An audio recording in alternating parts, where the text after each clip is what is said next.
నమస్తే ఆదాబ్ హలో ఎవరితో తో hey guys welcome to channel. తో గైస్ ఇది చూడండి, మనమైతే ఇప్పుడు చిన్న వెజిటేబుల్స్ తీసుకున్నాం, దాని చికెన్ తీసుకుంటున్నాం, దాని తర్వాత డాడీని తీసుకొని బండి మీద వెళ్తున్నాం. ఇదైతే మన చిన్న కిచెన్. ఇది చూడండి, డాడీ అయితే ఆనియన్ కట్ చేస్తున్నారు. ఇగో ఆయిల్ వేసేసినాం గిన్నెలో. దాని తర్వాత ఇగో లైట్గా డీప్ ఫ్రై అనేది చేసుకుంటున్నాం మనం. దాని తర్వాత డాడీ అయితే వాటర్ వేస్తున్నారు. ఇది అనేది బాగా రైస్. దాని తర్వాత డాడీ అయితే బయటకు వెళ్ళారు చిన్న పని మీద. ఈ రైస్ అనేది మనం దీంట్లో వేసేసేయాలా. ఇది చూడండి, రైస్ అయితే మనం వేసేసినాం.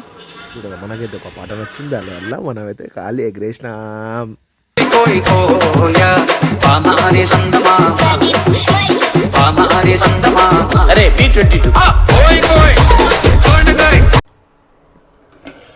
पापा वो खाना नीचे आई मीन कैसा किए बोल तो थोड़ा मद मद के साथ दिख रहा ना जी.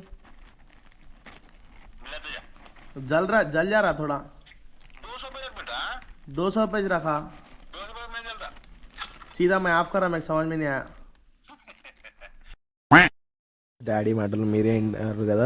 చూడండి, ఇక్కడ చికెన్ అండ్ ఆనియన్ అనేది ఫ్రెష్ అయిపోయింది. డాడీ వచ్చి డాడీ మళ్ళీ కుక్ చేసిన. చూడండి ఎంత బాగా కుక్ అయింది. ఇదనేది నేను ట్రై చేసిన, డాడీ చేసినామంట. అబ్బా, ఆ బగారా రైస్ ఆ చికెన్ మాత్రం కిర్రాకుండే. చలో గైస్, ఈ వీడియో ఎట్లా వచ్చింది కామెంట్ చేయండి అండ్ లైక్ చేయండి. కంపల్సరీ ఇలాంటి వీడియోస్ నేను డైలీ చేస్తూ ఉంటా. నాలో చిన్న చిన్న తప్పులు ఉంటాయి వీడియోస్లో, కొంచెం సరిదిద్దుకుంటా. చలో రైట్ గైస్, బాయ్, అల్లా హాఫీస్.